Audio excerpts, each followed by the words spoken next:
जिस दिन exit poll के नतीजे निकलकर सामने आए उसी दिन इंडिया गठबंधन ने मीटिंग बुलाई और इस मीटिंग में जैसे ही असल एग्जिट पोल के नतीजे सामने आए वैसे ही सारे के सारे नेता हैरान रह गए। आपको बता दें, इंडिया गठबंधन की तरफ से असल एग्जिट पोल या यूं कहें इंटरनल एग्जिट पोल के आंकड़े जारी किए गए हैं। ये आंकड़े सामने निकलकर सामने आए तो आज तक और जी न्यूज और तो और न्यूज 24 तक ने अपनी गलती मान ली है, जिसके बाद से ये नतीजे सोशल मीडिया पर वायरल हो रहे हैं और बवाल खड़ा हो गया है।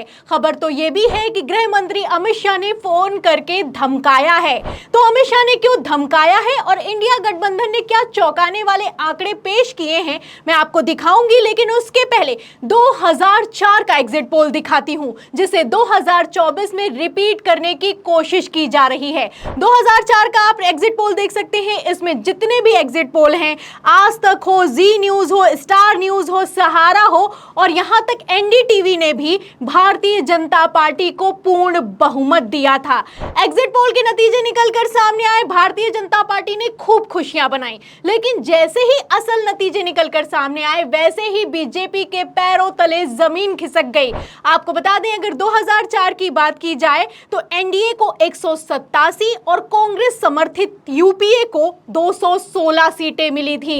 तो किस तरीके से 2004 के एग्जिट पोल में भारतीय जनता पार्टी को बहुमत मिला और वही बहुमत असल नतीजों में पलट गया, आप अंदाजा लगा सकते हैं। और अब तो आलम यह हो चुका है कि न्यूज 24 से लेकर जी न्यूज और आज तक खुद अपनी गलती मान रहे हैं। तो आप अंदाजा लगा सकते हैं कि ये एग्जिट पोल अपने आप में कितने विश्वसनीय रहे होंगे। अगर न्यूज 24 की बात की जाए तो टुडेज चाणक्य का न्यूज 24 का एग्जिट पोल एनडीए को 400 पार करवाता हुआ नजर आ रहा है और यही सर्वे राजस्थान में एनडीए को 33 सीटें देता हुआ नजर आ रहा है। अब आप देख सकते हैं कि खेला कितने चरम पर चल रहा है। लोकसभा सीटें राजस्थान में कुल होती हैं 25, लेकिन न्यूज 24 के सर्वे में एनडीए को 33 सीटें मिलती हुई नजर आ रही हैं। जस्ट राजस्थान में 2014 और 2019 में भारतीय जनता पार्टी को 25 में से 25 सीटें आई थी। उसी राजस्थान को लेकर इस बार गृह मंत्री अमित शाह ने कह दिया कि 25 में से 25 सीटें नहीं आने वाली हैं, सीटें कुछ कम होंगी। लेकिन न्यूज 24 ने 25 तो छोड़िए 33 सीटें दे दी हैं। और किस तर्ज पर ये सीटें दे दी हैं और कैसे 400 पार करवाया जा रहा है, आप इस रिपोर्ट से अंदाजा लगा सकते हैं। अब ये तो हुई राजस्थान की बात, अब बात बिहार की करते हैं। आज तक तो एक कदम आगे निकल गया है। आपको बता दें, अगर बिहार में देखा जाए तो कुल सीटें होती हैं लोकसभा 40, इसमें भारतीय जनता पार्टी 17 पर, जेडीयू 16 पर, एलजेपी 5 पर, आरएलएम 1 पर और हम 1 पर चुनाव लड़ रही है। लेकिन आप देख सकते हैं कि इंडिया टुडे का exit poll Bharatiya Janata party को 13 में से 15, जेडीयू को 9 में से 11 और एलजेपी को 4 में से 6 सीटें देता हुआ नजर आ रहा है। जबकि लोजपा, जो कि चिराग पासवान की पार्टी है, वो 5 सीटों पर चुनाव ही लड़ रही है। लेकिन आज तक के एग्जिट पोल के मुताबिक इन्हें 6 सीटें आने वाली हैं। अब ये 6 सीटें कहां से आने वाली हैं, सवाल खड़ा होता है। तो एग्जिट पोल कैसे तैयार किए जा रहे हैं और ये एग्जिट पोल कहां से निकलकर सामने आ रहे हैं, ये अपने आप में साफ होता हुआ नजर आ रहा है। आलम तो ये हो चुका है कि जैसे ही एग्जिट पोल निकलकर सामने आए वैसे ही सोशल मीडिया पर अंजना ओम कश्यप ट्रेंड करने लगी और ट्रेंड के साथ ही भयंकर बेइज्जत हुई हैं। क्योंकि मैं आपको बता दूं कि आज तक ने तो कमाल पर कमाल करके दिखाया है। जहां एक तरफ बिहार में खेला हुआ है, वहीं दूसरी तरफ आप देख सकते हैं कि तमिलनाडु में तो 39 सीटें हैं और कांग्रेस सिर्फ और सिर्फ 9 सीटों पर लड़ रही है। लेकिन अंजना ओम कश्यप या फिर यूं कहें आज तक का एग्जिट पोल कांग्रेस को 13 में से 15 सीटें देता हुआ नजर आ रहा है।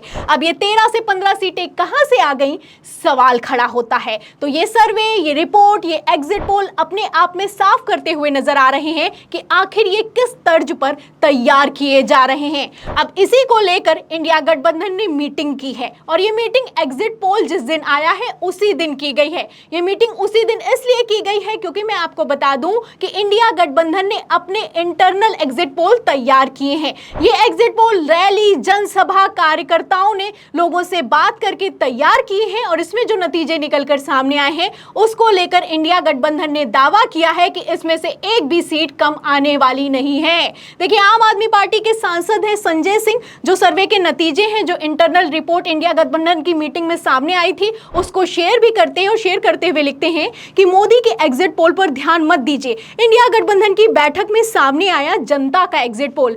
इंडिया 295 सीटों पर, भारतीय जनता पार्टी 220 सीटों पर और एनडीए 235 सीटों पर दिखाई दे रहा है। तो यहां पर ना 400 पार किया जा रहा है, ना ही 300 पार किया जा रहा है। आप देख सकते हैं कि किस तरीके से इस सर्वे में एनडीए को भी 235 सीटें दी गई हैं, वहीं इंडिया गठबंधन को 295 सीटें दी गई हैं। इसी सर्वे को लेकर मल्लिकार्जुन खड़गे का कहना है कि जनता का सर्वे हमारे पास है, सरकारी सर्वे उनके पास है। तो सरकारी सर्वे तैयार तो कर लिया गया है, लेकिन यह सरकारी सर्वे अपने आप में ही कैसे फेल होता हुआ नजर आ रहा है, आप इन तस्वीरों से अंदाजा लगा सकते हैं। फिलहाल जहां एक तरफ गोदी मीडिया 400 पार करता हुआ नजर आ रहा है, वहीं दूसरी तरफ गृह मंत्री अमित शाह डीएम को फोन कर करके धमका रहे हैं। दावा किया जा रहा है कि 150 से ज्यादा डीएम को 7वें चरण के मतदान के दौरान फोन किया गया है और अमित शाह ने सबको धमकाया है।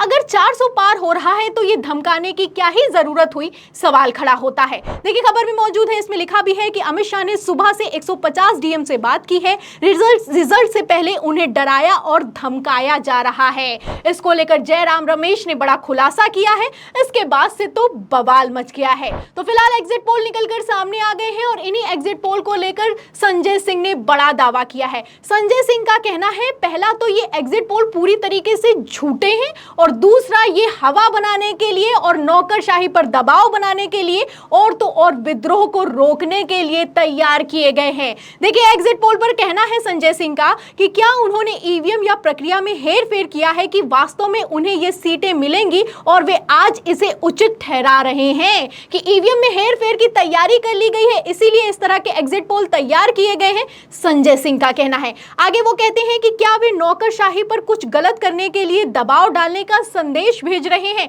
शायद गिनती आदि के दौरान। तो नौकरशाही को जहां एक तरफ खबर निकलकर सामने आई कि धमकाया जा रहा है, वहीं दूसरी तरफ आप देख सकते हैं कि संजय सिंह का कहना है कि लोग दबाव बना रहे हैं, संदेश दिया जा रहा है। आगे कहते हैं कि क्या वे क्षेत्रीय दलों को उनकी ओर जाने के लिए दबाव बनाने वाला संदेश भेज रहे हैं। यदि वास्तविक संख्या कम है तो तुरंत भाजपा के भीतर विरोध हो जाएगा। क्या तत्काल विद्रोह को दबाने के लिए इन एग्जिट पोल में हेरफेर किया गया है। तो एग्जिट पोल के नतीजे तो निकलकर सामने आ गए हैं और इंडिया गठबंधन के इंटरनल एग्जिट पोल के नतीजे भी जारी कर दिए गए हैं।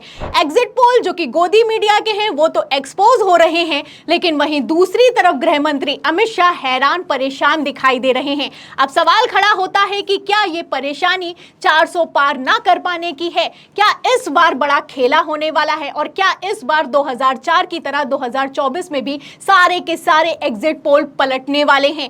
आपको क्या लगता है, आप इन एग्जिट पोल पर कितना भरोसा करते हैं? हाँ, इस सवाल के जवाब में इस पूरी खबर पर आपकी क्या राय है हमें कमेंट बॉक्स में जरूर लिखें। वीडियो को ज्यादा से ज्यादा शेयर करें, सब्सक्राइबर बटन दबाएं, हमारे चैनल को लाइक करें, ज्वाइन करें। फिर मिलते हैं अगली खबर के साथ, तब तक के लिए धन्यवाद।